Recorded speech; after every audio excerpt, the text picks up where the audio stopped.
রহমত পূর্ণ হোক প্রভাত আমার, তাহাজ্জুদ আর ফজরের অভ্যাস আছে যার, রহমত পূর্ণ প্রভাত হয় তার।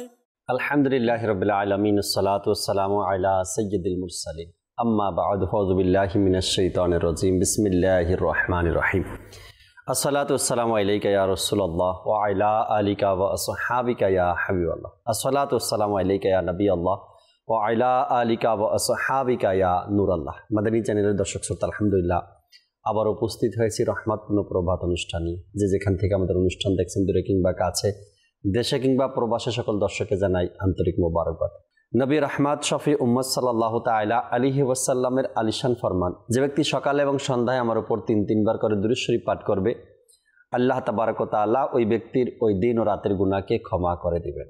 সাল্লু আলাল হাবিব সাল্লাল্লাহু তাআলা আলা মুহাম্মদ সাল্লাল্লাহু তাআলা আলাইহি ওয়াসাল্লাম। দর্শক শ্রোতা, রহমতপূর্ণ প্রভাত অনুষ্ঠানে আমরা কোরআনে পাকের তেলাওয়াত শুনবো, হামদে বারি তাআলা, নাতে রাসূলে মকবুল সাল্লাল্লাহু তাআলা আলাইহি ওয়াসাল্লাম। এর পাশাপাশি প্রতিদিন এই অনুষ্ঠানে একটি করে বিষয় রাখি, আমরা আলোচনা করার জন্য বিষয় নিয়ে থাকি। আজকেও একটি বিষয় নিয়েছি, জানাবো আপনাদেরকে কোন বিষয় নিয়ে আজকে আলোচনা করছি, কোন বিষয় থাকছে আজ আমাদের মাঝে। আর মোবালিগে দাওয়াত ইসলামী আছেন আমাদের সাথে, রাফিয়াত তারি ভাই আলোচনা, তার থেকে শুনবো। নাতখা জুনায়েদ ভাই আছেন আমাদের সাথে, তার থেকে ইনশাআল্লাহ তাআলা নাতে রাসূল শুনবো, হামদে বারি তাআলা, এবং আপনাদের অনুরোধের কালামগুলো শুনবো। চলুন আমরা অনুষ্ঠানের শুরুতে ভালো ভালো নিয়ত সহকারে কোরআনে পাকের তেলাওয়াত এবং তরজমা স্ক্রিনে আমরা দেখে নিই। এরপরে বিষয় কি নিয়েছি তাও জানাবো, হামদে বারি তাআলাও শুনবো। জি, তেলাওয়াত শুনিয়ে দিন। আউযু বিল্লাহি মিনাশ শাইতানির রাজীম, বিসমিল্লাহির রহমানির রহিম। ওয়াদ-দুহা ওয়াল-লাইলি ইযা সাজা, ما ودعك ربك وما قلى، وللآخرة خير لك من الأولى، ولسوف يعطيك ربك فترضى، ألم يجدك يتيما فآوى، ووجدك ضالا فهدى، ووجدك عائلا فأغنى، فأما اليتيم فلا تقهر، وأما السائل فلا تنهر، وأما بنعمة ربك فحدث، صدق الله العظيم। সুবহানাল্লাহি ওয়া বিহামদিহি। চমৎকার সূরা, চমৎকার তেলাওয়াত এবং এর তরজমা আমরা স্ক্রিনে দেখলাম। আল্লাহ তাবারক ওয়া তাআলা কোরআনকে ভালোবাসা, কোরআনের সাথে সম্পর্ক রাখা, আল্লাহ তাআলা কোরআন মোতাবেক নিজের জীবনকে পরিচালনা করার সে তৌফিক। দর্শক শ্রোতা, আজকে যে বিষয় নিয়েছি আমরা, মানুষের জীবনের গতি থাকে, এক একজনের একটা গতি আছে। কেউ খুব ফাস্ট গতিতে চলে, আবার কেউ মধ্যম পন্থা অবলম্বন করে, আবার কেউ স্লো গতিতেও চলে। দাওয়াত ইসলামীর কিছু কাজ এমন আছে যেখানে লিখিত চুক্তি, আপনাকে এই গতিতে কাজ করতে হবে। যখন দাওয়াত ইসলামীর কোনো ডিপার্টে কোনো আজিরকে নেওয়া হয়, তখন তিনটা অপশন থাকে তার জন্য। এক হলো স্লো গতিতে চলা, আরেকটা অপশন হলো মধ্যম পন্থা অবলম্বন করা, একটা হলো ফাস্ট গতিতে চলা। আপনার যেমন অ্যাবিলিটি, যেমন আপনার জিম্মাদারি, যেমন আপনার দায়িত্ব, যেমন আপনার মেধাশক্তি, ওই হিসাবে আপনাকে চলতে হয়, চালাতে হয়। ঠিক একজন মানুষের জীবনের যে গতি আছে, সেই গতিটা কেমন হওয়া দরকার, কতটুকু হওয়া দরকার, এবং কোন গতিতে চলা সুন্নাতে মোবারকা, আল্লাহ রসুল মকবুল সাল্লাল্লাহু তাআলা আলাইহি ওয়াসাল্লামের কোনটা তিনি অবলম্বন করেছেন, স্লো গতি নাকি মধ্যম পন্থা নাকি ফাস্ট গতিতে, যেটাই হোক না কেন, আপনি খেতে বসছেন, এখন আপনার খাবারের স্পিরিটটা এত বেশি, আবার এতটাই কম। রসুল করিম সাল্লাল্লাহু তাআলা আলাইহি সাল্লাম কোনটা অবলম্বন করেছেন? আপনি রাস্তায় হাঁটছেন, হাঁটার যে স্টাইল আপনার বা ধরন আপনার, যদি আপনি আস্তে হাঁটেন তারপরও মানুষ আপনাকে জিজ্ঞাসা করবে, আর যদি আপনি দ্রুত গতিতে হাঁটেন তারপর মানুষ আপনাকে জিজ্ঞাসা করবে। দুইটার প্রশ্ন কিন্তু দুই রকমের হবে। আপনি কথা বলছেন, কথা বলার সময় যদি একদম আপনি মিনিট গুনে গুনে এরপর শব্দ বের করেন, তাও মানুষ আপনার দিকে আঙ্গুল তুলবে। আর যদি আপনি স্পিডে চলেন, 1 সেকেন্ডে কয়েকটা শব্দ বলেন, তারপরে মানুষ আপনাকে প্রশ্ন করবে।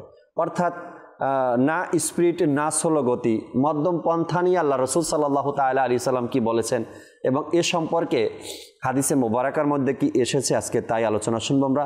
মধ্যম পন্থা অবলম্বন করা, আর এটা নবী করিম সাল্লাল্লাহু তাআলা আলাইহি ওয়াসাল্লামের সুন্নাতে মোবারকা। আল্লাহ চায় আজকের এই বিষয় থেকে আমাদের জানা হবে, শেখা হবে, আমরা জানতে পারবো, বুঝতে পারবো। আর নবী করিম সাল্লাল্লাহু তাআলা আলাইহি ওয়াসাল্লামের হায়াতে মোবারকা নিয়ে কিছু আলোচনা, কথা বলার চেষ্টা করব। চলুন আগে আমরা হামদে বারি তাআলা শুনি জুনায়েদ ভাই থেকে, এরপরে আজকের বিষয় নিয়ে আলোচনা করছি। জি জুনায়েদ ভাই। সাল্লি আলা রাসূলিনা সাল্লি আলা হাবিবিনা সাল্লি আলা মুহাম্মাদিন সাল্লি আলা নবিয়িনা সাল্লি আলা শাফিনা সাল্লি আলা মুহাম্মাদিন। গলিয়া মে ঘুম ঘুম কর খাকে মদিনা চুম কর, গলিয়া মে ঘুম ঘুম কর খাকে मदीना चूम कर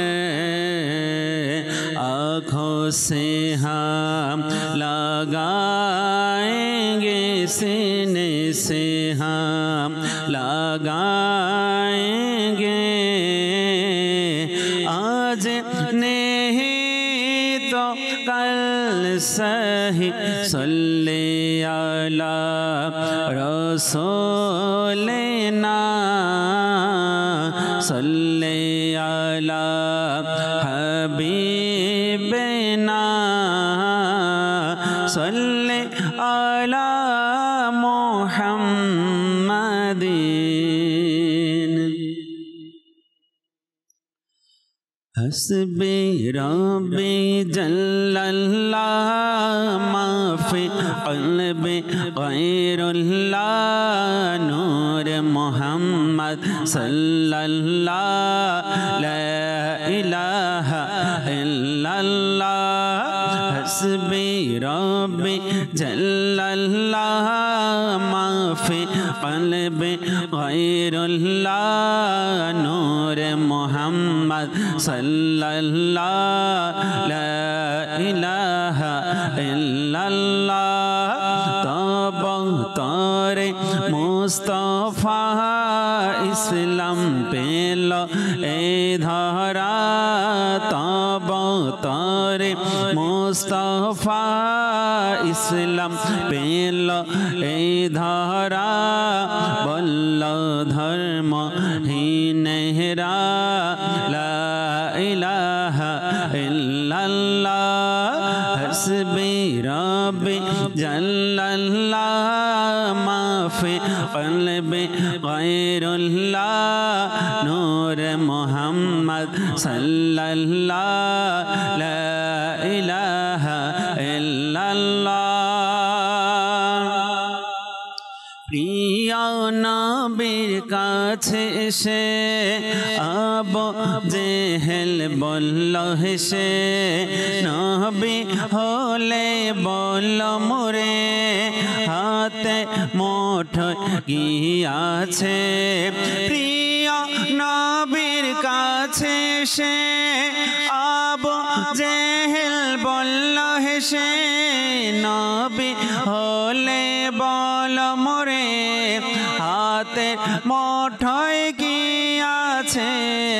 আদেশ দিলেন মুস্তাফা দয়া করলেন তার খোদা আদেশ দিলেন মুস্তাফা দয়া করলেন তার খোদা পাথর করলো জিকিরুল্লাহ লা ইলাহা ইল্লাল্লাহ বলো হসবি রব্বি জাল্লাল্লাহ মাফি কলবি গায়রুল্লাহ নূরে মুহাম্মদ সাল্লাল্লাহ লা ইলাহা ইল্লাল্লাহ হসবি রব্বি জাল্লাল্লাহ মাফি কলবি গায়রুল্লাহ নূরে মুহাম্মদ সাল্লাল্লাহ লা ইলাহা ইল্লাল্লাহ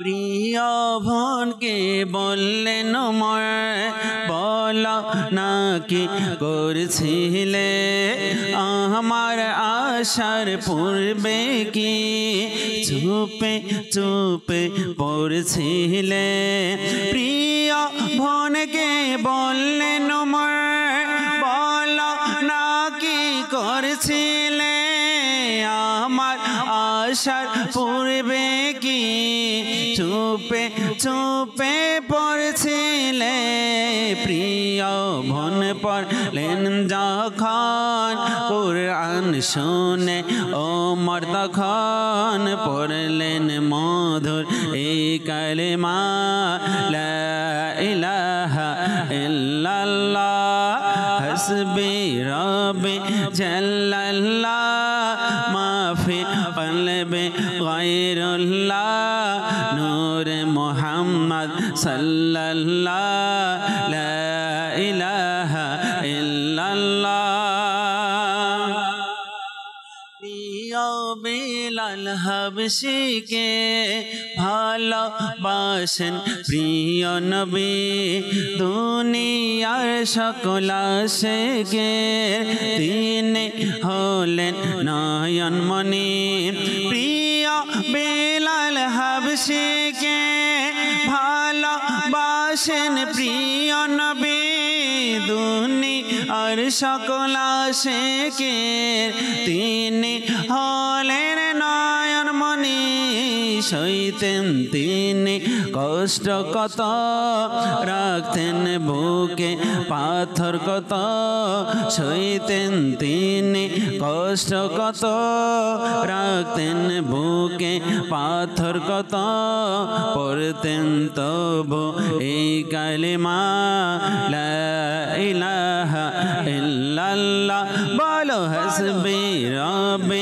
জাল্লাল্লাহ মাফি কলবি গায়রুল্লাহ নূরে মুহাম্মদ সাল্লাল্লাহ লা ইলাহা ইল্লাল্লাহ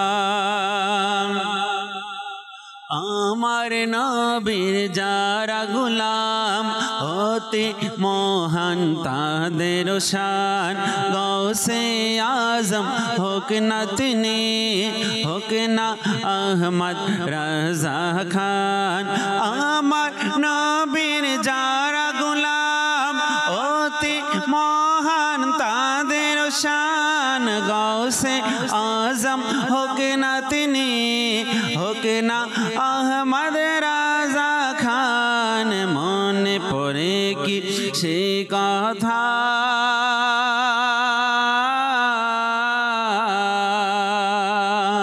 মনে পড়ে কি সে কথা 90 লক্ষ কে খাজা পড়ালেন মধুরে কালেমা লা ইলাহা ইল্লাল্লাহ হসবি রব্বি জাল্লাল্লাহ মাফি কলবি গায়রুল্লাহ নূরে মুহাম্মদ সাল্লাল্লাহ লা ইলাহা ইল্লাল্লাহ মুহাম্মাদুর রাসূলুল্লাহ সাল্লাল্লাহু তাআলা আলাইহি ওয়াসাল্লাম।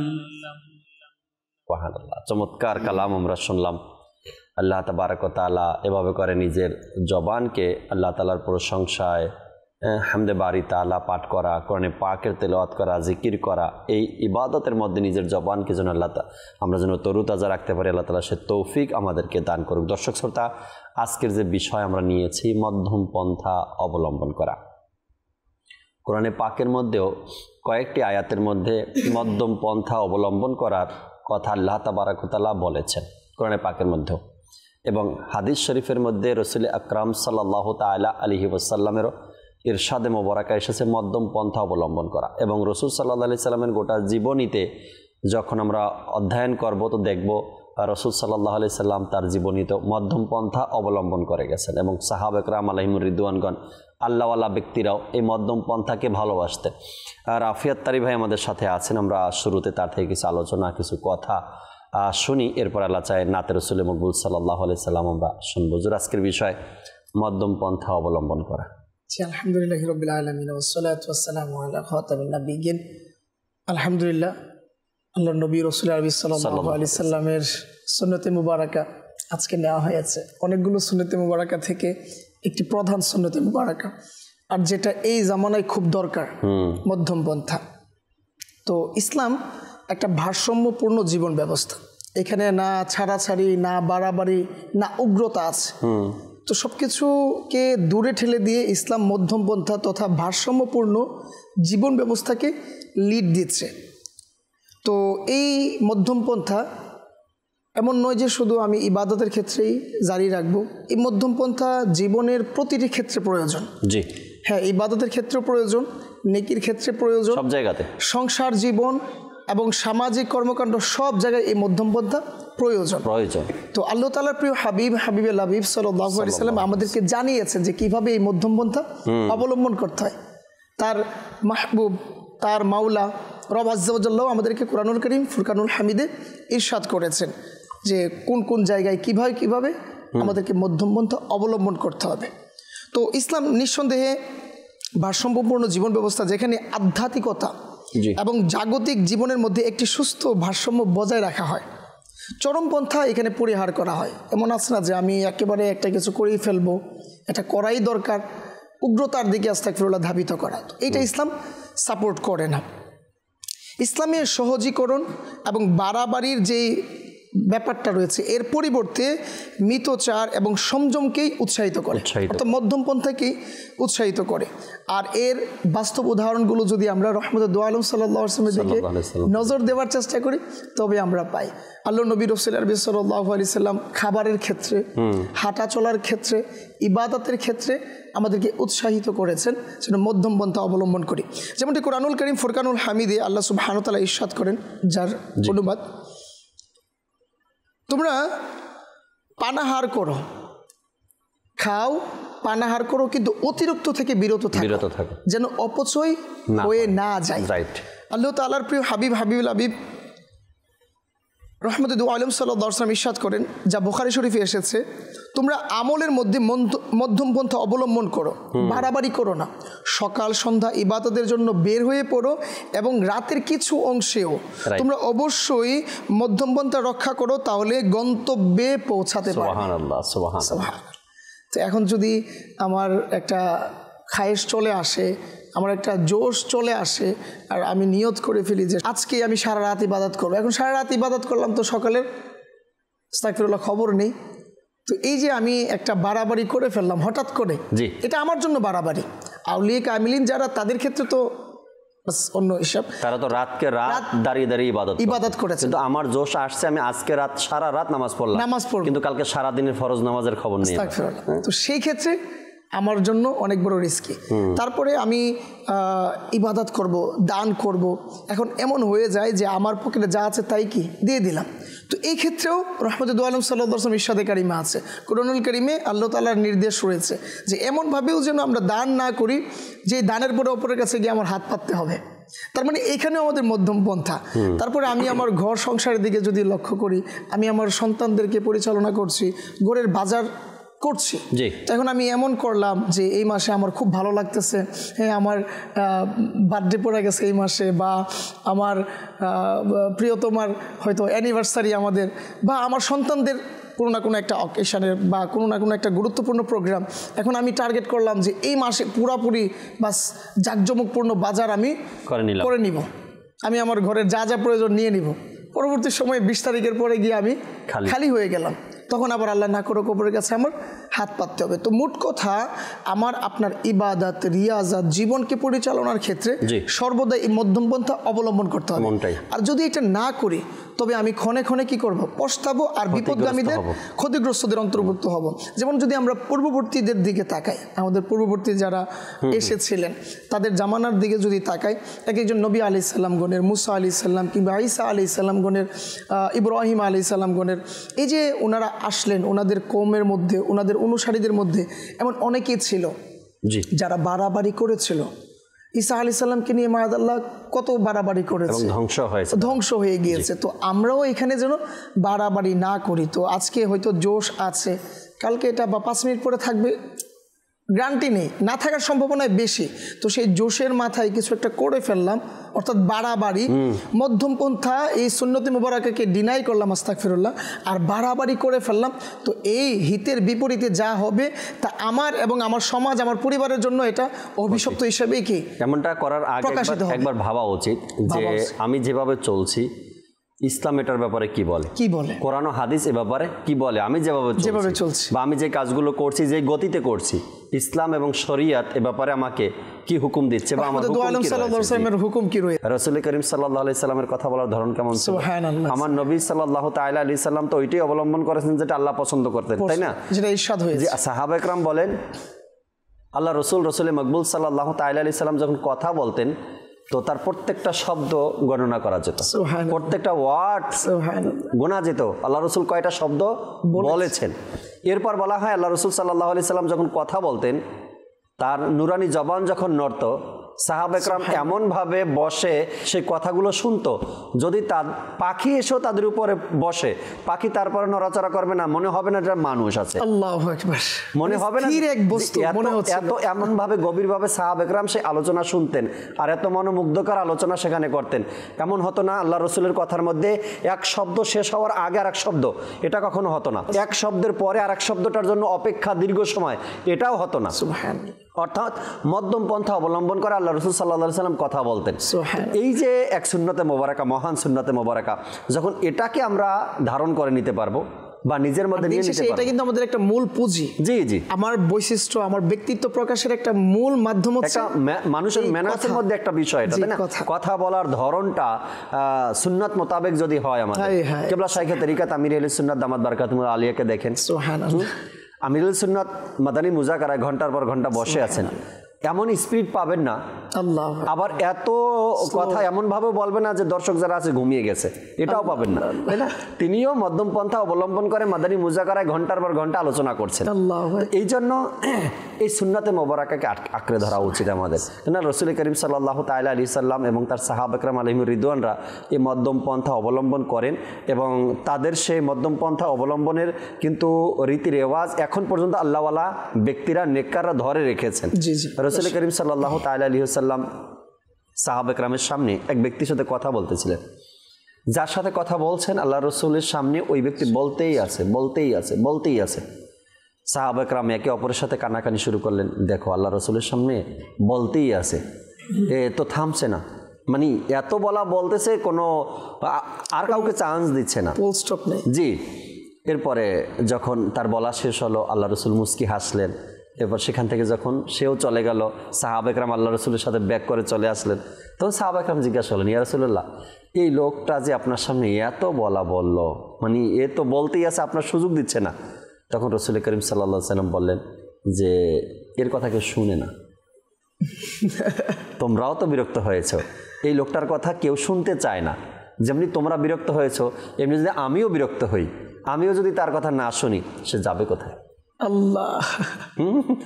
যদিও বা সবার সেখানে অপছন্দ ছিল বিষয়টা, অন্যান্য সাহাবা একরামের সবার অপছন্দ ছিল, আল্লাহ রসুল সাল্লাল্লাহু আলাইহি সাল্লাম ধৈর্যের সাথে কথাগুলো শুনেছেন এবং মুস্কি হেসে তাকে বিদায় করেছেন। এরপর আল্লাহ রসুল বললেন, বাস্তবতা শেয়ার করলেন যে সে আসলে কোথাও বলে সুযোগ শান্তি পায় না, কেউ শুনে না তার কথা, সে বেশি বলে। তাই এখন আল্লাহ রসুল সাল্লাল্লাহু আলাইহি সাল্লামের সামনে তো সে পার পেয়ে গেছে, কেন? আমার নবীর উম্মতই ছিল। আমার নবী না শুনলে তারটা কে শুনবে? আল্লাহ। আমি যে বলি আমারটা এত কে শুনতে চায়, তাই না? এই জন্য এমনভাবে বলা, এটা একটা বলা হয় রাফি ভাই, সুন্দর করে কথা বলতে পারা, এটা একটা আর্ট বলা হয়, একটা গুণ বলা হয়, একটা বিশেষত্ব বলা হয় একজন মানুষের মধ্যে। আর যারা এমন সোসাইটিতে আছে বা কাজ করে যে তার কথার খুব গুরুত্ব এবং তার কথা মানুষ শুনে মনোযোগ দিয়ে, জি ওই লেভেলের যখন সে থাকে তখন তো তার কথার পরিমাপটা আরো ভালো করে স্মুথ হওয়া উচিত। এমন কথা, এমন শব্দ, এমন আচরণ যেন তার থেকে বের না হয়, যাতে করে। আর যদি সে ব্যক্তি হয় ইসলামিক লেবাসের, সে যদি ধর্মীয় দিক থেকে, তখন তো তার কথা বলার স্টাইলটা আরো ধর্মের দিক থেকে তো আরো বেশি সুন্দর হওয়া দরকার, যেন তার শব্দগুলো চয়নে কোনো ব্যাঘাত না ঘটে, কোনো ক্ষতি না হয়, ইসলামের কোনো ক্ষতি না হয়, মুসলমান যেন মনে আঘাত না পায় তার কথাগুলো, এগুলো তাকে স্মরণ রাখা অবশ্যই উচিত এবং মধ্যম পন্থা অবলম্বন তো তাকে করতেই হবে। অনেকেই দেখা যায় এক শব্দ শেষ হওয়ার আগে আর এক শব্দ শুরু হয়ে যায়, মানে পরিপূর্ণ শব্দটা তার থেকে বের হয় না। আর এই ক্ষতিটার কারণে মানুষ তার থেকে শোনা হাদিসে মোবারকাটা পরিপূর্ণের সাথে সে বুঝতে পারে না। এরপর অনেক মানুষকে দেখবেন রাফি ভাই যে সে কথা বলছে তো মূল পয়েন্ট যেটা কথার মধ্যে এত পেঁচা গুচি আছে, মানে এত ঘোর পেঁচ আছে, সে আসল কোন কথাটা বলবে সেই কথাটাই দর্শক বা মানুষ খুঁজে পায় না, হয় না? এরকম বলে যে একটা হাদিসে পাক নবী করিম সাল্লাল্লাহু আলাইহি সাল্লাম ইরশাদ করেছেন যে ব্যক্তি আমার উপর একবার দুরূদ শরীফ পাঠ করবে, আল্লাহ তাআলা তার উপর 10 বার রহমত নাজিল করবে। হাদিসে মোবারকার সার মূল পয়েন্ট এতটুকু। এখন যদি সে এভাবে বলে, রাসূল করিম সাল্লাল্লাহু আলাইহি সাল্লামের হাদিসে পাক তো আর মিথ্যা না, সত্য, আমার নবী যা বলেছেন তা সত্য। আল্লাহ রাসূল সাল্লাল্লাহু আলাইহি সাল্লাম ইরশাদ করেন যে ব্যক্তি একবার, এখানে 10 বারের কথা বলা হয়নি, একবারের কথা বলা হয়েছে। এখন এই যে আলোচনাটা, এখানে মূল পয়েন্ট যেটা একজন সাধারণ মুসলমানের অন্তরে গিয়ে গাঁথবে, মিশে যাবে, আমল করবে, সেটাকে আঁকড়ে ধরবে। এখন এই মূল পয়েন্টটা কিন্তু সে আর একসাথে ফোকাস করতে আর পারলো না, সে জি। তো এই জন্য বলা হয় যে হাদিসটা আমি বলতে চাচ্ছি বা আমি বলবো, সেটা যেন আমার নবীর উম্মতের কাছে বা আমার দর্শকের কাছে, আমার সামনে যারা আছে তাদের সামনে যেন ইজিলি ভাবে তারা বুঝতে পারে এবং জানতে পারে এবং সেটাকে তারা আঁকড়ে ধরতে পারে। তো এই জন্য মধ্যম পন্থা অবলম্বন করার কথা কোরআনে পাকের মধ্যে এসেছে এবং হাদিসে মুবারাকার মধ্যেও এসে আরো কিছু আলোচনা ইনশাআল্লাহ তাআলা আমরা এ ব্যাপারে করব, মধ্যম পন্থা অবলম্বনের ব্যাপারে, আল্লাহওয়ালা ব্যক্তিদের ব্যাপারে নিয়ে ইনশাআল্লাহ তাআলা। আলা হযরত রাহমাতুল্লাহি তাআলা আলাইহি কিয়ামত পর্যন্ত যত মুসলমান আসবে সকল আহলে সুন্নাত ওয়াল জামাতের জন্য মধ্যম পন্থা অবলম্বন করে এমন কিতাব লিখে গেছেন। ওই সময়কার মানুষও বুঝে গেছেন এখন কিয়ামত পর্যন্ত যারা আসবে এই কিতাব যাদের হাতে পড়বে তারা সবাই সঠিক আকীদা কাকে বলে তারা বুঝে যাবে। মুজাদ্দিদ আল-ফিসানি রাহমাতুল্লাহি তাআলা আলাইহির কাছে কত বিপদ এসেছে তার সেই দিনের প্রচার প্রসারের জন্য। মুজাদ্দিদ আল-ফিসানি রাহমাতুল্লাহি তাআলার মধ্যম পন্থা অবলম্বন করে সেই জগতের মানুষকে তো শিক্ষা দিয়েছেনই, পরবর্তী যত প্রজন্ম আসবে সবাইকে শিক্ষা দিয়েছেন। এভাবেই মধ্যম পন্থা অবলম্বন করে আমাদেরকে দ্বীন ইসলামের খেদমত করতে হবে। কিবলা শাইখে তরিকা তামিরুল সুন্নতের উপর কত অত্যাচার আসছে, তারপরে সে মধ্যম পন্থা অবলম্বন করে। সে চাইলেই মাঠে নেমে যেতে পারতো, সেই জনবল তার কাছে ছিল, কিন্তু আমি মধ্যম পন্থা অবলম্বন করেছেন, হিকমতের সাথে সে উত্তর দিয়েছেন এবং আজও পর্যন্ত সেই দ্বীনের ইসলামকে, দাওয়াত ইসলামীকে তিনি ধরে রেখেছেন। শুনবেন ইনশাআল্লাহ তাআলা এই বিষয়গুলো নিয়ে। আগে একটি নাতে রাসূল মকবুল সাল্লাল্লাহু আলাইহি ওয়াসাল্লাম শুনি। জি। বড় আশা যে মনে আমি হজে যাব, বড় আশা যে মনে আমি হজে যাব, বসে কাঁদিনি জানে আমি হজে যাব। নাই কোনো সম্বল আমার, নাই কোনো সম্বল আমার, আমি কে মনে যাব, বড় আশা যে মনে আমি হজে যাব, বড় আশা যে মনে আমি হজে যাব।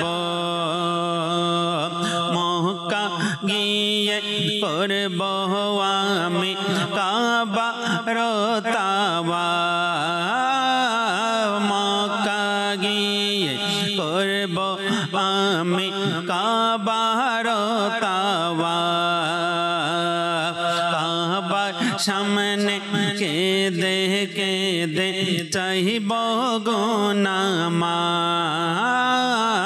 কাবার সামনে কেঁদে কেঁদে চাইব গো নামাজ মোরে রাখ হে খোদা মোরে রাখ হে খোদা আমি ও কাবা দেখব বড় আশা যে মনে আমি তো হজে যাব বড় আশা যে মনে আমি ও হজে যাব সাদা এহরাম পরে আমি যাব আরাফাত সাদা এহরাম পরে আমি যাব আরাফাত সাদা এহরাম পরে আমি যাব আরাফাত সেথায় গিয়ে ফকির বেশে করব মোনাজাত সেথায় গিয়ে ফকির বেশে করব মোনাজাত সেদিন কবে আসিবে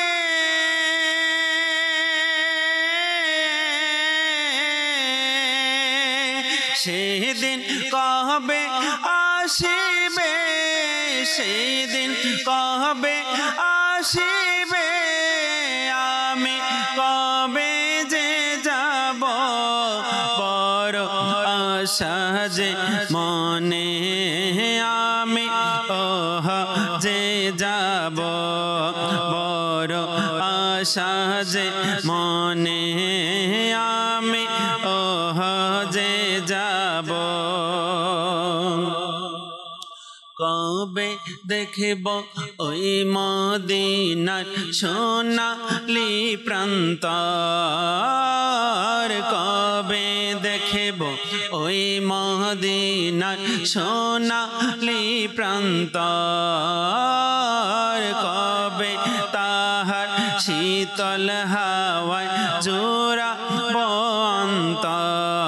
অন্তর কবে তাহার শীতল হাওয়ায় জোড়াব অন্তর ও বুঝ মন্ত বুঝে না ও বুঝ মন্ত বুঝে না তারে কেমনে বুঝাব বড় আশা যে মনে আমি ওহ যে যাব বড় আশা যে মনে আমি ওহ যে যাব নাই কোনো সম্বল আমার নাই কোনো সম্বল আমার আমি কেমনে যাব বড় আশা যে মনে আমি ওহ যে যাব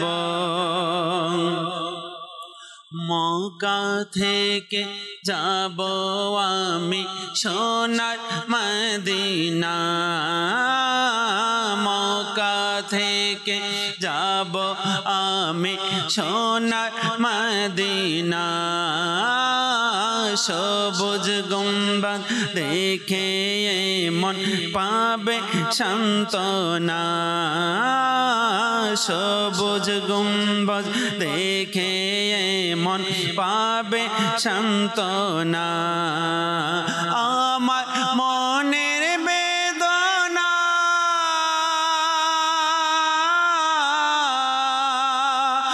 আমার মনের বেদনা আমার মনের বেদনা আমি তারে শোনাব মোরে ডাকো হে খোদা আমিও কাবা দেখব মোরে ডাকো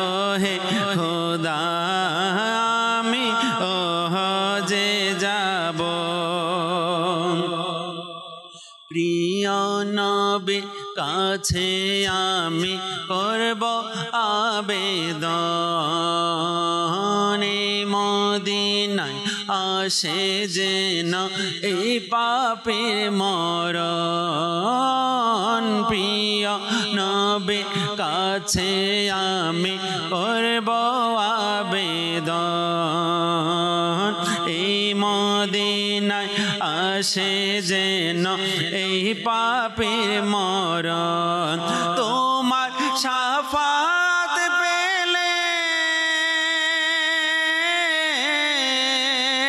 তোমার শাফাত পেলে তোমার শাফাত পেলে আমি জান্নাতে যাব বড় আশা যে মনে আমি হজে যাব বড় আশা যে মনে আমি হজে যাব নাই কোনো সম্বল আমার নাই কোনো সম্বল আমার আমি কেমনে যাব বড় আশা যে মনে আমি হজে যাব। শেখেরই এমন আশা থাকা উচিত যে আমি একদিন হজে যাব, আল্লাহ তাবারক ওয়া তাআলার ঘর খানায় কাবার তাওয়াফ করব, জিয়ারত করব।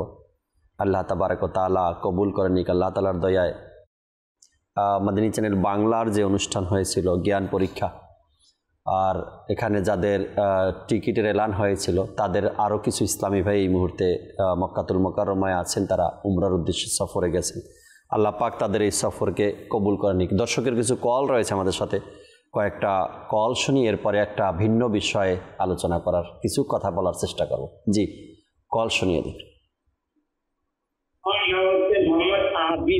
আমি একটা কালাম শুনতে চাই, কি যে মহান তোমার দরবার। মহান তোমার দরবার হে রসুলে আরবি, এই কালামটা আপনি শুনতে চেয়েছেন। জুনেদ ভাই আমাদের সাথে আছেন, অবশ্যই আমাদেরকে শোনাবেন। পরবর্তী কল দেন। আমি সিলেটের তৃণমূল থেকে বলতেছি। আমি আপনাদের রীতিমতো একজন চ্যানেলের সদস্য। আমি আপনাদের এই চ্যানেলটা খুব দেখি এবং কি ভালো লাগে আমার কাছে। আপনাদের কথা এত সুন্দর লাগে, এত সুমধুর লাগে। মাশাআল্লাহ, আল্লাহ তাবারক ওয়া তাআলা কবুল করে নিক। অবশ্যই সবসময় আমাদের সাথে থাকবেন, আমাদের অনুষ্ঠানগুলো দেখবেন, মাদানী চ্যানেল দেখবেন।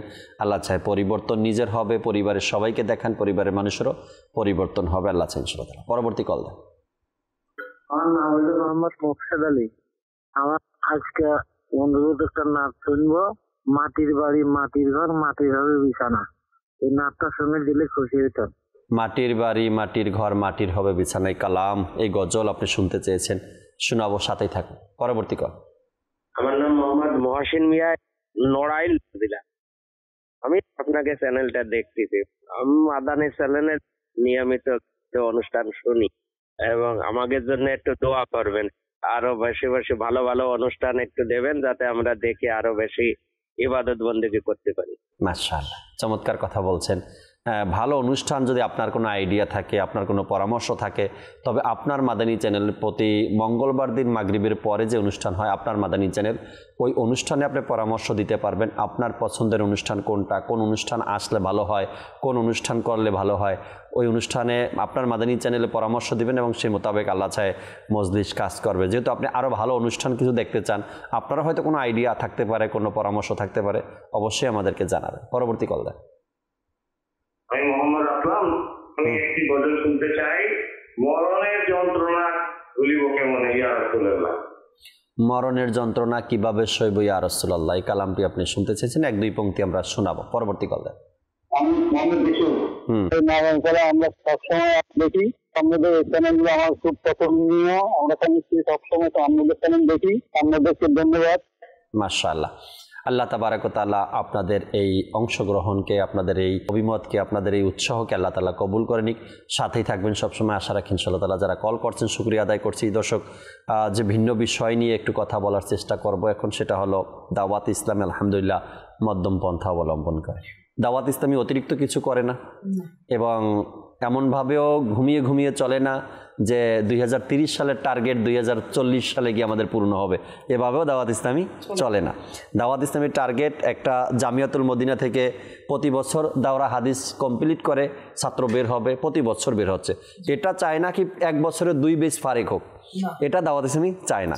আচ্ছা, এরপরে জামিয়াতুল মদিনার যখন বাংলাদেশে কাজ শুরু হলো, তো একটা টার্গেট ছিল আমরা আগামী 5 বছরে এতগুলো বিভাগে জামিয়াতুল মদিনা করব, এতগুলো জেলায় মাদ্রাসাতুল মদিনা করব। সেই টার্গেট নিয়ে চলতে চলতে আজ রিপোর্ট সবার সামনেই। এটা করে নাই দাওয়াত ইসলামী কি এই 2025-এর মধ্যেই পুরো উপজেলায় আমরা মাদ্রাসা করে দেব, সব কাম বন্ধ, আগে মাদ্রাসা কাজ করি, এটা দাওয়াত ইসলামী করে নাই।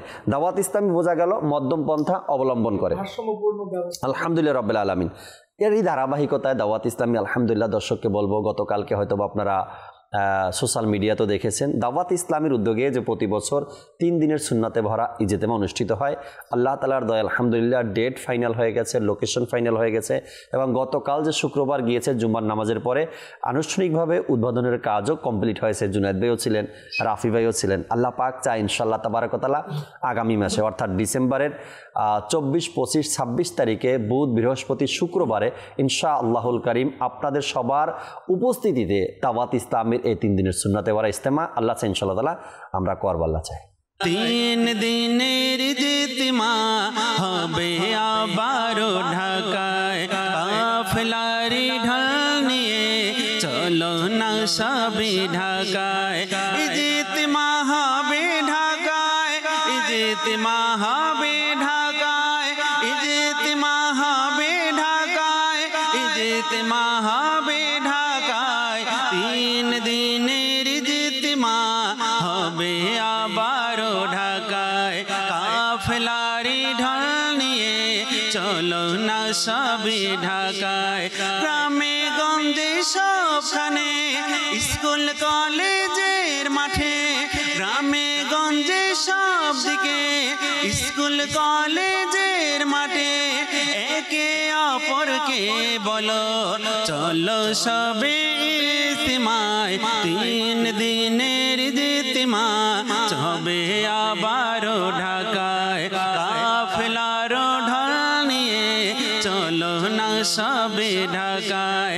ইজতেমা হবে ঢাকায়, ইজতেমা হবে ঢাকায়, ইজতেমা হবে ঢাকায়, ইজতেমা হবে ঢাকায়। 3 দিনের ইজতেমা হবে আবারো ঢাকায়, কাফেলারি ঢাল নিয়ে চলো না সবে ঢাকায়।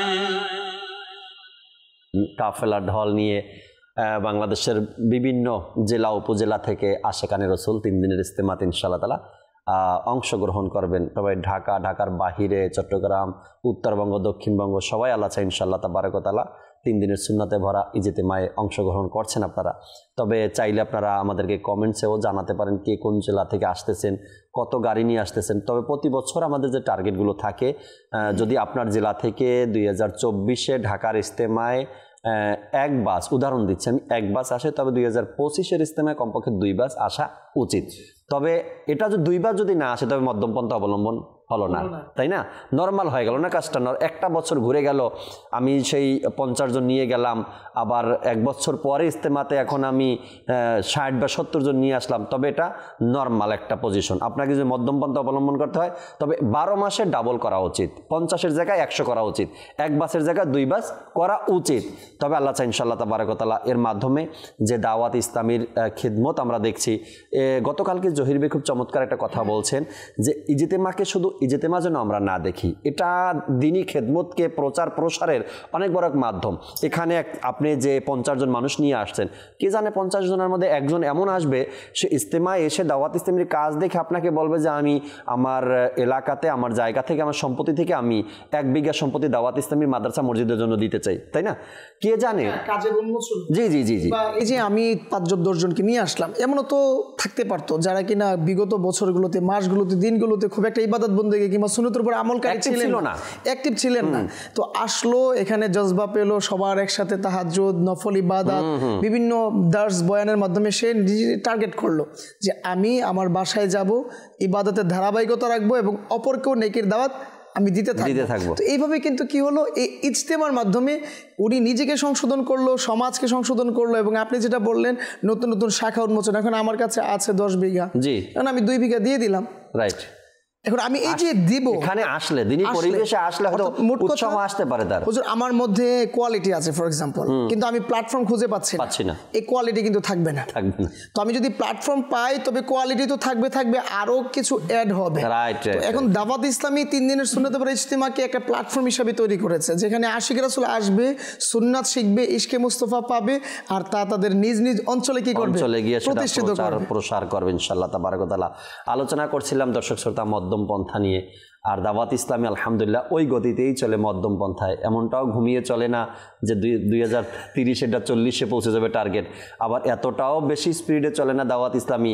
যেই কাজগুলো হওয়ার কথা ছিল 2025-এ তা হয়ে গেছে 2020-এ, এটাও না। আল্লাহ তাআলার আলহামদুলিল্লাহ দাওয়াত ইসলামী মধ্যম পন্থা অবলম্বন করে চলে আসছে। আর নেকির দাওয়াতের ব্যাপারেও মধ্যম পন্থা অবলম্বন করার কথা, আল্লাহ রসুলের হুকুম এটা। আল্লাহ রসুল বলছেন যে মধ্যম পন্থা অবলম্বন করে নেকির দাওয়াতে। আপনি কাউকে বুঝাচ্ছেন, নেকির দাওয়াত দিচ্ছেন, আপনি একদিনই তাকে আলেম বানাতে পারবেন না। না সেই কদর বুঝবে একদিনে কিছু তাহাজ্জুদের মর্মতা বুঝবে সে একদিনই, সে নেককার ব্যক্তির যে ফজিলত এটা কি সে একদিনে বুঝবে? ধীরে ধীরে সে বুঝতে থাকবে, তাই না? একটা পরিবেশের কারণে আস্তে আস্তে স্পেস দিতে হবে তাকে। এখন যদি আমি কোনো ব্যক্তিকে একদিনেই আল্লাহওয়ালা বানাতে চাই, তবে সেটা কিন্তু অতিরিক্ত হয়ে গেছে। আমি গেলাম, ঘরে সালাম দিলাম, মুসাফা করলাম, তিনি আমাকে বসতে দিলেন, চা পানি পান করালেন, আর আমি তাকে নিয়ে চলে গেলাম, এরকমটা না। তাকে ফর এক্সাম্পল আমরা দর্শের দাওয়াত দিতে পারি, সাপ্তাহিক সুন্নাত ওয়াল ইজতিমার দাওয়াত দিতে পারি। তাকে আমি আস্তে আস্তে ইলমে দ্বীনের যে নুরানিয়াত আছে, রোশনি আছে, তার দিকে ধাবিত করি।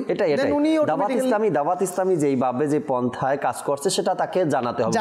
যে দাওয়াত ইসলামী এটা চাই যে আপনি হঠাৎ করে আপনার ঘরবাড়ি ছেড়ে দিয়েন। এই যে মধ্যম পন্থা, কিন্তু হুজুর এটাও এসেছে যে মধ্যম পন্থা অবলম্বনকারী যারা রয়েছেন তারা তাদের সংসার, তাদের স্ত্রী সন্তানের সাথে কি একটা ব্যালেন্সপূর্ণ জীবন পরিচালনা করতে পারে, অর্থাৎ যে একটা ভারসাম্য। এখন আমি দিওয়ানা হয়ে গেলাম, এখন আমার একেবারে কি সফর করতে হবে, তো এদিকে আমার অসুস্থ মা, এদিকে আমার সন্তান, এদিকে আমার স্ত্রী, তো তাদেরকে দেখবে কি? তাদের হক তো আছে। তো এই জন্য দাওয়াত ইসলামী আপনি আসবেন সাপ্তাহিক সুন্নাত ওয়াল ইজতিমায়, আপনি ইজতিমার বয়ান শুনবেন, রাতে ইতিকাফ করবেন, রাতে একটু নফল ইবাদত করেন, ইশাক চাস্ত পরে আপনি চলে যান, বাসায় একটু দেখা করেন। আর যদি আপনি ম্যানেজ করতে পারেন তবে একদিন আল্লাহর সাথে সফর করেন, দেন আপনি চলে যান ইশারের পরে একদিন মাসে, তো আপনি চলে যান বাসায়, আবার সময় দেন, তারপরে মাস শেষে আপনি 3 দিনের বাস কাফেলায় সফর করেন, তারপরে বছরে একবার 3 দিনের সুন্নাত ওয়াল ইজতিমা। আল্লাহু আকবার। তারপরে যদি আপনার এই 1 বছরের মধ্যে যদি আপনি আপনার পরিবারকে বুঝাতে পারেন, একটা অবস্থান যদি আপনি তৈরি করতে পারেন, তবে ডিসেম্বরে আপনি মাহে কাফেলা 1 মাসের সফর করুন না, সমস্যা কি? হঠাৎ করে আপনাকে কে বলছে ঘর বাড়ি ছাড়তে? রাইট। এই জন্য মধ্যম পন্থা অবলম্বন করার কথা বলা হয়েছে নেকির দাওয়াতেও। এখন কিছু মানুষ জোর করে আপনাকে এই কাজটা করতেই হবে, এখনই যেতেই হবে, আসতেই হবে। এই যে জোরাজুরি করাটা, এটা কিন্তু মানা করা হয়েছে। তারও একটা পজিশন আছে, তারও একটা ফ্যামিলি আছে, ওটাকে ব্যালেন্স করেই তাকে আসতে হবে, করতে হবে। হ্যাঁ, আপনি তাকে ফরজের ব্যাপারে ছাড় দিয়েন না, ফরজের ইবাদতের ব্যাপারে তাকে উৎসাহ দেন।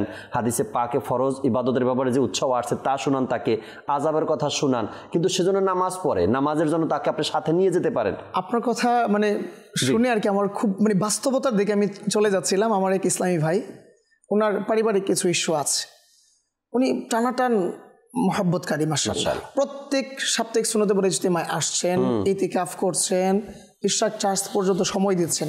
ওনার যে ভিতরগত অবস্থান আমি আপনার সাথে শেয়ার করছি, উনি চায় যে সফরে বের হবেন, উনি ইলমি দিন হাসিল করবেন, আলিমি দিন হবেন, মুবাল্লিগে দাওয়াত ইসলামী হবেন, উনি চাচ্ছেন এটা, আমি বুঝতে পারতেছি। কিন্তু আমি এও জানছি যে ওনার বাসায় সমস্যা আছে। এখন আমি ক্যালকুলেশন করলাম যে ওনার পরিবার, মা বাবার যে বিষয়টা আছে, এটা এখন ওনার প্রতি দরকার, জরুরি। উনি যদি ইনকাম সোর্স বন্ধ করে দেয় তবে ওনার মা বাবা কষ্ট করবেন। তো এখন ওনার যে জজবাটা আছে, এই জজবাটাকে আমি চাচ্ছি কনভার্ট করতে কয়েকটা ধাপে। ফর এক্সাম্পল, উনি সাপ্তাহিক সুন্নাত ওয়াল ইজতিমায় আসবে, একদিনে আল্লাহর সাথে সফর করবে, 3 দিনের ইনশাআল্লাহ নিয়ত করেছে আগামী মাসের প্রথম সপ্তাহে 3 দিনের কাফেলায় সফর করবে। তো আমি ওনাকে ফাইনালি লাস্ট থার্সডে ইজতিমায় আমি ওনাকে আরজ করলাম। উনি আমাকে মানে বারবার রিকোয়েস্ট করছে যে আমি কখন একেবারে বের হব, আমি ইলমি দিনের জন্য সফরকারী মুসাফির হয়ে যাব। তখন আমি না পেরে ফাইনালি ওনাকে আরজ করলাম যে ইনশাআল্লাহ আগামী মাসে আপনি 3 দিনের কাফেলা সফর করবেন না, আল্লাহ চাহে তো আপনি 3 দিনের কাফেলা থেকে আপনি আপনার রাস্তা পেয়ে যাবেন। অর্থাৎ এতদিন ফর এক্সাম্পল 5-7 মাস আরও বেশি, বছরখানেক হয়ে যাবে, বছরখানেকের বেশি হবে ওনার সাথে আমার এই ব্যালেন্স ভারসাম্যপূর্ণ রিলেশন, মধ্যমপন্থার কথা চলতেছে। আর উনি আলহামদুলিল্লাহ আল্লাহ তাআলার দয়ায় উনিও মধ্যমপন্থা অবলম্বন করতেছে। তো আমি যদি টান দিতাম উনি কিন্তু চলে আসতো, ওনার ফ্যামিলি আল্লাহ না করুক দাওয়াত ইসলামীকে কালার মনে করতো, বিরক্ত হয়ে যেত, দাওয়াত ইসলামী কালার হয়ে যেত। তো দাওয়াত ইসলামী যে মধ্যমপন্থা অবলম্বন করছে, এটা যে আমাকে অনলাইন বলছে, গুগল বলছে, এআই বলছে, তো আমি কি করলাম, আমি বাস্তবায়ন কি করলাম? এখন আমি কি এমন বিহেভিয়ার করলাম কিনা যে কোনো একজন বললো যাই হাই দাওয়াত ইসলামী তো জোর করে নিয়ে গেল? এই জন্য আমি বাস সময় দিলাম। তবে আমার বিশ্বাস, যে কথাটা শুরুতেই বললেন নাকি জোশ ও জজবা চলে আসছে, আজকে সারা রাত আমি কোরআনে পাকের তেলাওয়াত করলাম, কিন্তু 4টা বাজে আমি আজানের আগ মুহূর্তে ঘুম চলে আসছে, ঘুমিয়ে গেলাম, সারা রাত তেলাওয়াত করলাম, নফল ছিল তেলাওয়াত করলাম, আর যখন আজানের রক্ত হয়ে গেল ঘুম চলে আসতো, আমি ফরজ ছেড়ে দিয়ে ঘুমিয়ে গেলাম। এটা যেন আমাদের দ্বারা না হয়, এটাকে বলা হয় অতিরিক্ত যেন না হয়, মধ্যম পন্থা অবলম্বন করে। হ্যাঁ, কোরআনে পাকের তেলাওয়াতের জজবা আমার আছে, আমি পারলে প্রতিদিন 1 পারা করে পড়ি, মাসে একবার খতম হয়ে যায়। আচ্ছা, আমি 1 মঞ্জিল পড়ি, হ্যাঁ 2 পারা পড়ি, হ্যাঁ 2 পারা পড়ি। এখন আমি জজবায় চলে আসলাম, সারা রাত কোরআনে পাকের তেলাওয়াত করলাম, ফজরের আজান হবে তো 4টা বাজে আমি ঘুমিয়ে গেলাম, তো ফরজ আমার হাতছাড়া হয়ে গেল, ফরজ তরক হয়ে গেল। যতটুকু লোড আমি নিতে পারি, আমার তিলাওয়াত করতে হবে, আমার ইলমে দ্বীন হাসিল করতে হবে, আমার সফর করতে হবে, মুসাফির হতে, ওই ফজিলত নিতে হবে। আউলিয়া কামিলিনগণ সফর করেছেন, আমার শাহজালাল ইয়ামিনী আলী রাহমাও সফর করেছেন, তো ওনারাও একটা ভারসাম্যপূর্ণ জীবন ব্যবস্থাকে লিড করেছেন। এমন তো আর করেননি শাহজালাল ইয়ামিনী রাহমাতুল্লাহি তাআলা আলাইহি জজবাতে চলে আসছি, বাস একদিনে নিজের জীবনকে কোরবানি করে দিলাম, তো বাকি জীবন আমার দিনের দাওয়াত কে দিবে? মধ্যম পন্থা অবলম্বন করেছেন, আমি নিজেকেও বাঁচিয়ে রাখতে হবে এবং দিনের খেদমত আমার করতে হবে, ভবিষ্যৎ প্রজন্মকেও বাঁচাতে হবে। এরপরে একটি টপিক আছে চলাফেরার ব্যাপারটা। নবী করিম সাল্লাল্লাহু আলাইহি সাল্লামের চলাফেরার যে মধ্যম পন্থা, এটা তো পৃথিবীতে এমন মধ্যম পন্থা অবলম্বন কেউ আর করতে পারেনি যেভাবে আমার নবী সাল্লাল্লাহু আলাইহি সাল্লাম চলাফেরাতে মধ্যম পন্থা অবলম্বন করেছেন, অর্থাৎ হাঁটার ব্যাপারটা। এটা নিয়ে কিছু আলোচনা করব। এর আগে যাচ্ছি জুনাইদ ভাই যদি আমাদেরকে অনুরোধের কালামগুলো কিছু কিছু পংক্তি শুনিয়ে দিতেন, এরপরে শেষ আলোচনা চলাফেরার যে মধ্যম পন্থা আছে এটা নিয়ে কিছু কথা বলবো। জি।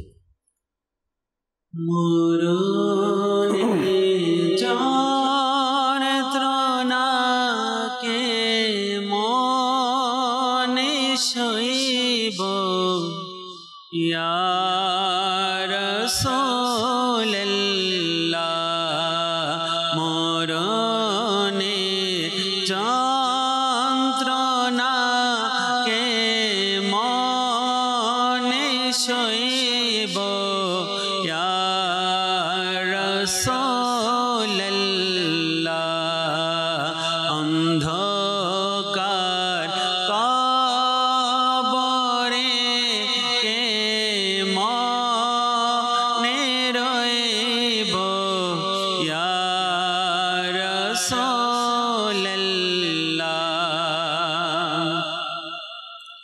সদা নজর রাখো যদি তুমি হয়ে যাও নারাজ, সদা নজর রাখো যদি তুমি হয়ে যাও নারাজ, কসম রবেরি আমি হব ধ্বংস, ইয়া রাসূলুল্লাহ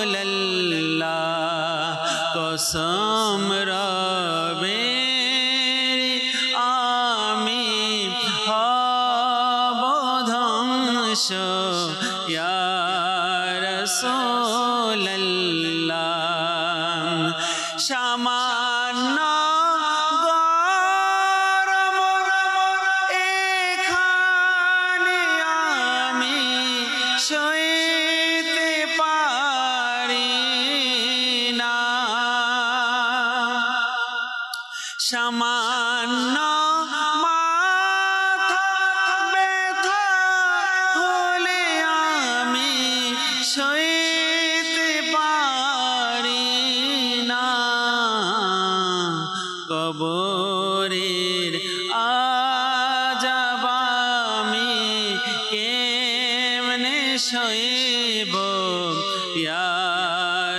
রাসূলুল্লাহ মরণের যন্ত্রণা কেমনে সইব ইয়া রাসূলুল্লাহ।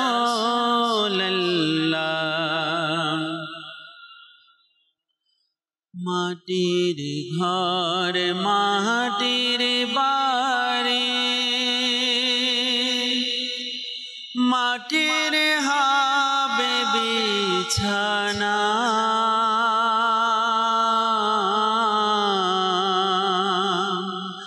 মাটির ঘর মাটির বাড়ি মাটির হবে বিছানা আসছো একা যাইবা একা সঙ্গে কেহ যাবে না আসছো একা যাইবা একা সঙ্গে কেহ যাবে না বাবা গেছে মাও গেছে আল্লাহ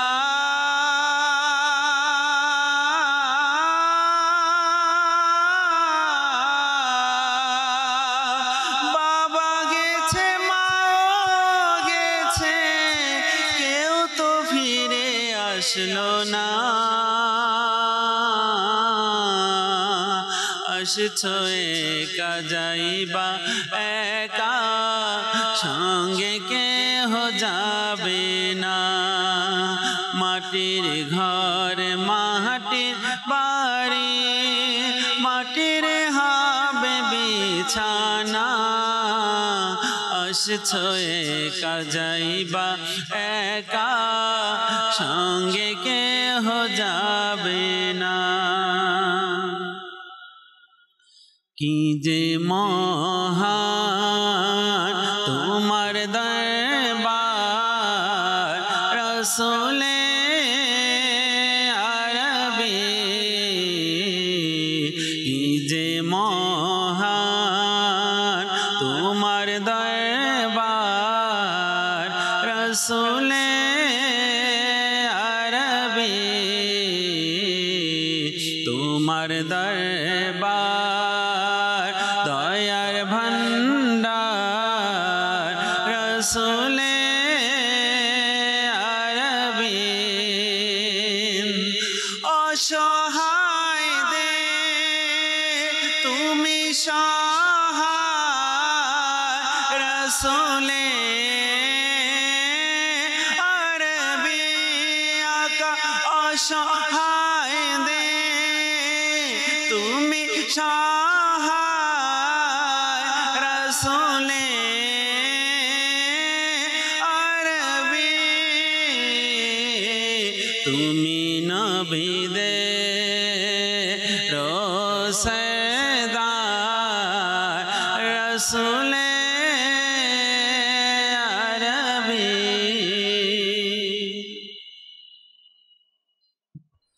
চমৎকার অনুরোধের কালামগুলো আমরা শুনতেছিলাম দর্শক শ্রোতার যারা কল করেছেন। আল্লাহ তাবারাক ওয়া তাআলা আপনাদেরকেও ভালো রাখুক এভাবে করে প্রত্যেকটা অনুষ্ঠানে এবং মাদানী চ্যানেলের সাথেই আশা করি আপনাদের অভিমত দিয়ে সাথে থাকবেন ইনশাআল্লাহ তাআলা। দর্শক, আলোচনা করছিলাম আমরা মধ্যম পন্থা অবলম্বন নিয়ে।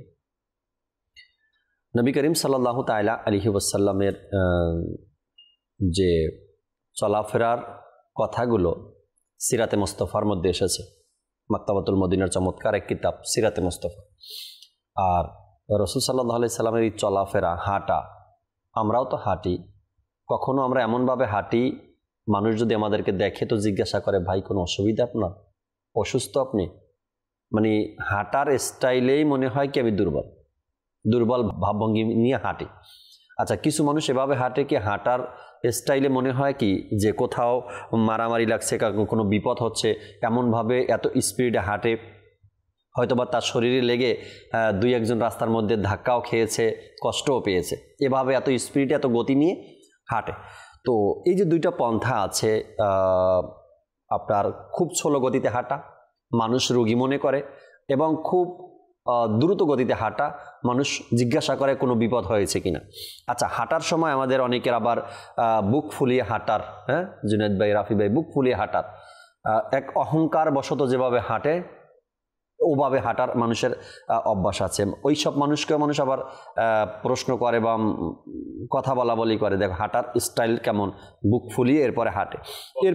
জি, এরপরে আপনার হাঁটার সময় অনেকের আবার অভ্যাস আছে উপরের দিকে তাকিয়ে হাঁটা, এই ব্যানার দেখা, ওই ব্যানার দেখা, ওই মানুষ দেখা, ওই মানুষ দেখা, এভাবেও আমার অনেকের অভ্যাস আছে। আবার কিছু মানুষের অভ্যাস তো এমন আছে যে একেবারেই নিচে তাকিয়েই হাঁটে, যেন আশেপাশের কোনো কিছু আমার চোখে না পড়ে।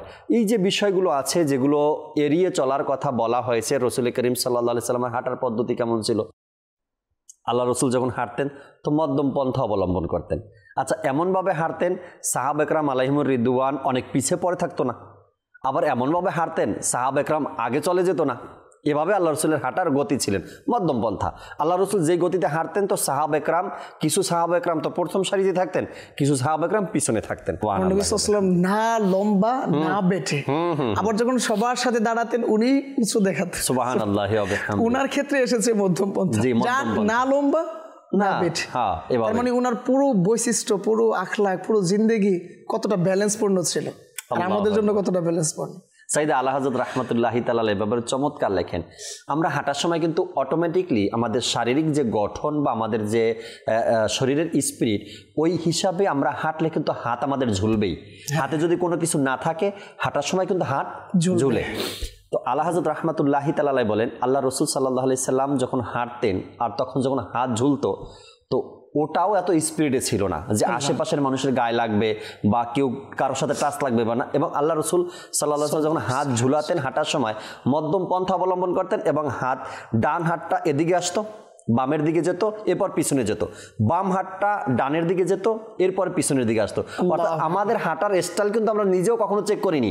আমাদের হাতগুলো যে আমাদের হাতগুলো কোথায় যায় কখনো কোনো ব্যক্তি চেক করছে কিনা আমার জানা নাই, কিন্তু আল্লাহ রসুল সাল্লাল্লাহু আলাইহি সাল্লাম হাঁটার স্টাইল এমন ছিল, ডান হাতটা এভাবে যেত, পিছনে যেত, বাম হাতটা এভাবে যেত, আবার আচ্ছা আল্লাহ রসুল হাঁটার সময় মধ্যম পন্থা অবলম্বনে পায়ের গোড়ালি আগে গিয়ে মাটিতে চুমু খেত, অর্থাৎ মাটি আমার নবীর পায়ের কদম মোবারক যে গোড়ালি আছে, গোড়ালি আগে মাটি চুমু খেত। অর্থাৎ আমরা হাঁটার স্টাইলে মানুষের কোনো ব্যক্তি হাঁটার স্টাইল এমন, জুনায়েদ ভাই, রাফি ভাই, হাঁটার সময় আওয়াজ দেয়, যে জুতা বা স্যান্ডেল আছে না, এটা টেনে টেনে হাঁটে না, কিংবা পায়েরও শব্দ হয়, পায়েরও শব্দ হয়, বাট টস টস খালি পায়ের গোড়ালি এবং জুতার গোড়ালি এটাকে আওয়াজ বাড়ি খায়, আওয়াজ হয়। আল্লাহ রসুল সাল্লাল্লাহু আলাইহি সাল্লাম হাঁটতেন কিভাবে? আগে কদম মোবারক উঠিয়ে গোড়ালি যে আছে গোড়ালি আগে জমিনে রাখতেন, এরপরে পায়ের পাতা রাখতেন, ফের দ্বিতীয় পা উঠাতেন, গোড়ালি আগে রাখতেন, এবার পা হাঁটতেন। মানে দেখার মতো ছিল। আল্লাহ হযরত লেখেন, তো এই দৃশ্যগুলো যারা দেখেছেন সামনে তো দেখার মতো ছিল। হাঁটতেন তো পায়ের গোড়ালি আগে জমিনে পড়তো, পায়ের পাতা তারপরে পড়তো, হাঁটতেন তো ডান হাত বামের দিকে এভাবে যেত, এরপরে পিছনের দিকে আসতো। অর্থাৎ মধ্যম পন্থায় আল্লাহ রসুল সাল্লাল্লাহু আলাইহি সাল্লামের হাঁটা।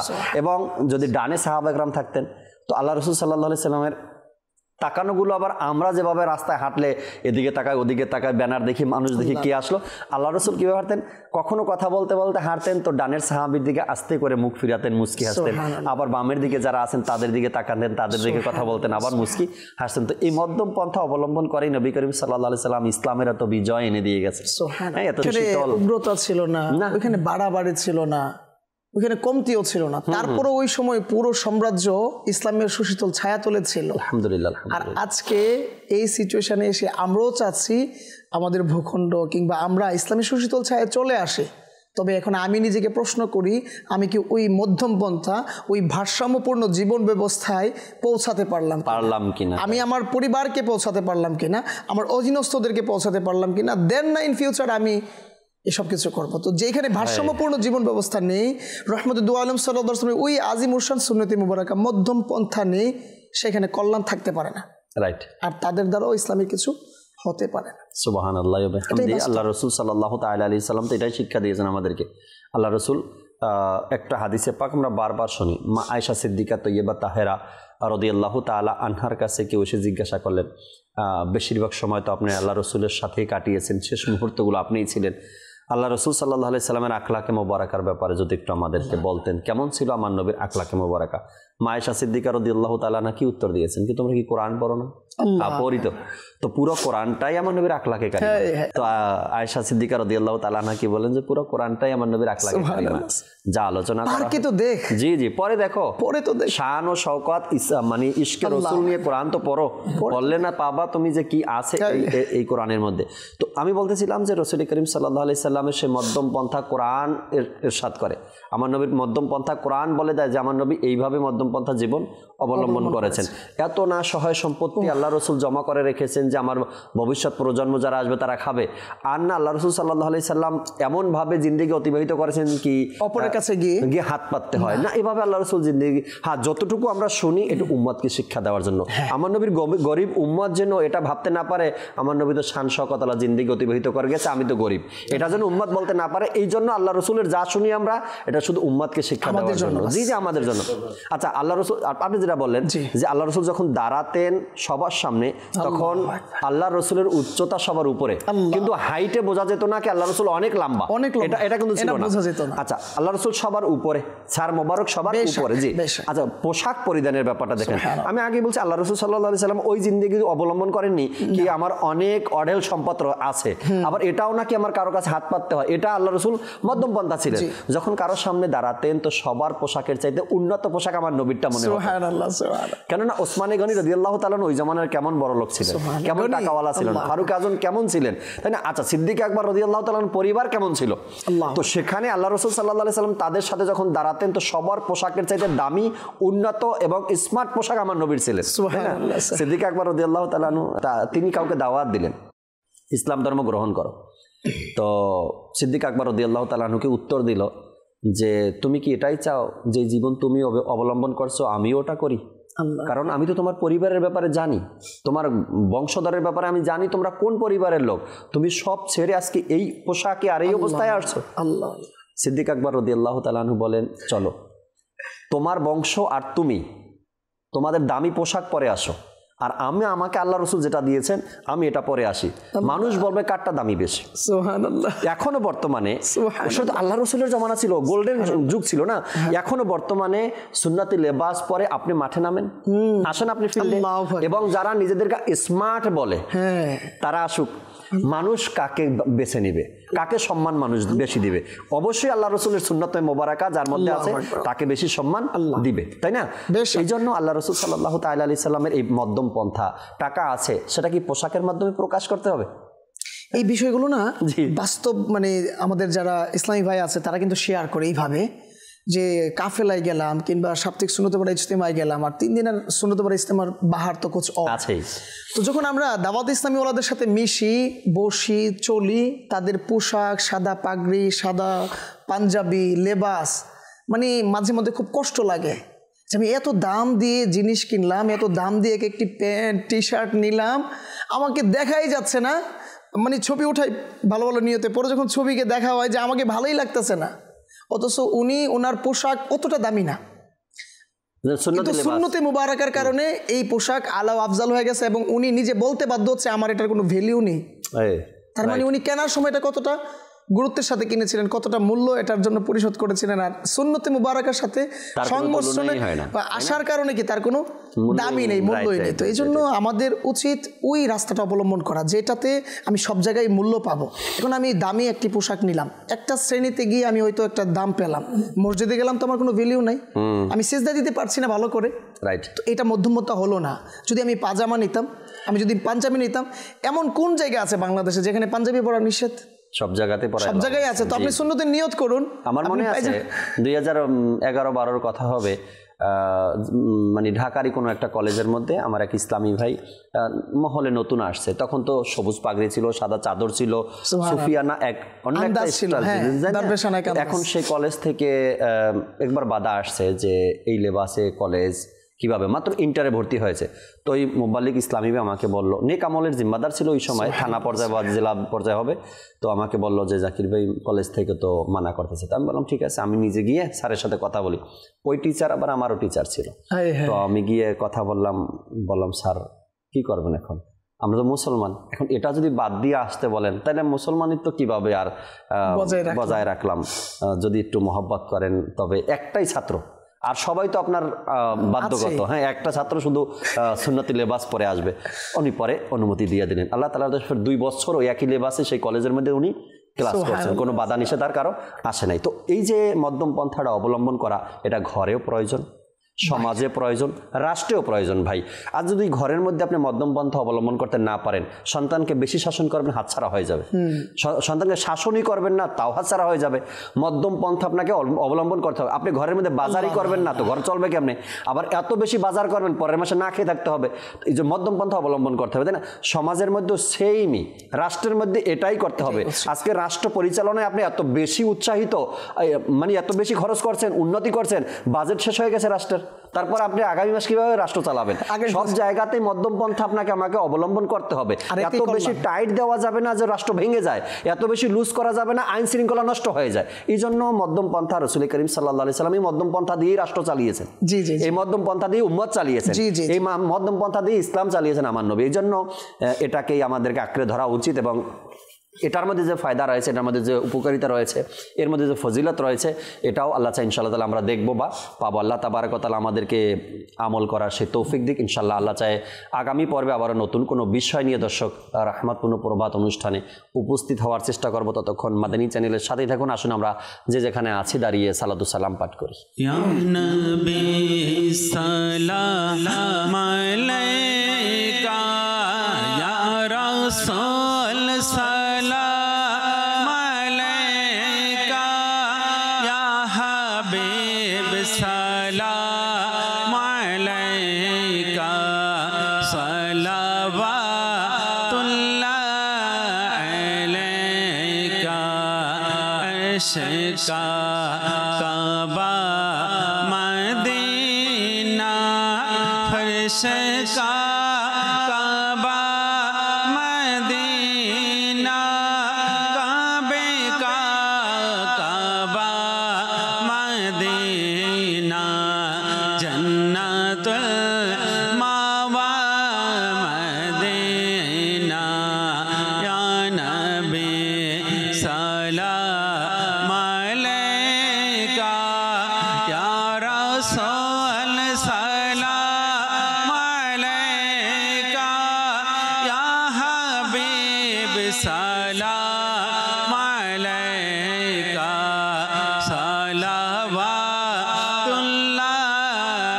আলাইকা, মেরা জল রহা है सीना, ए दावा वही मिलेगी, मुझे ले चलो मदीना, या नबी सलाम अलैका, या रसूल सलाम अलैका, या हबीब सलाम अलैका,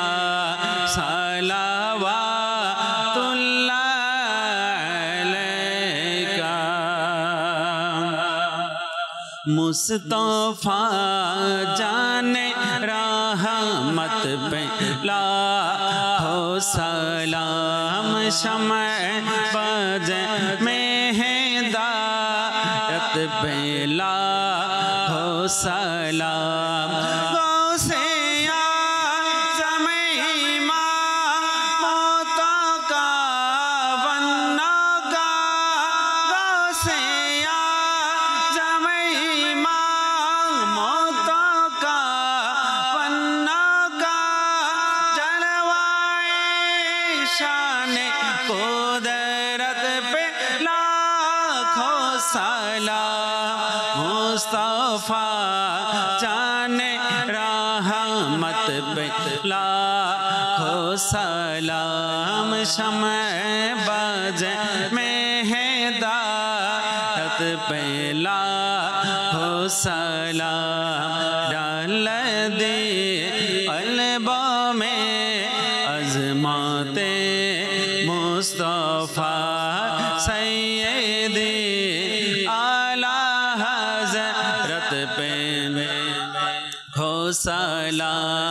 फैज़े से जिनके लाखों नमाज़ी बने, फैज़े से जिनके लाखों इमाम साजे, उस आमिर अहले सुन्नत पे लाखों सलाम। मुस्तफा जाने रहमत पे लाखों सलाम। शमे बजे में हिदायत पे लाखों सलाम।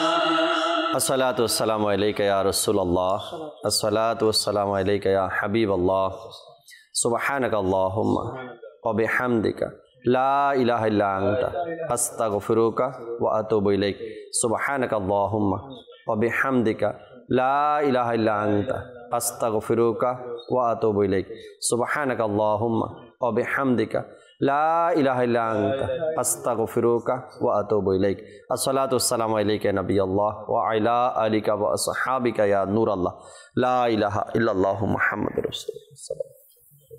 রহমত পূর্ণ হোক প্রভাত আমার, তাহাজ্জুদ আর ফজরের অভ্যাস আছে যার, রহমত পূর্ণ প্রভাত হয় তার।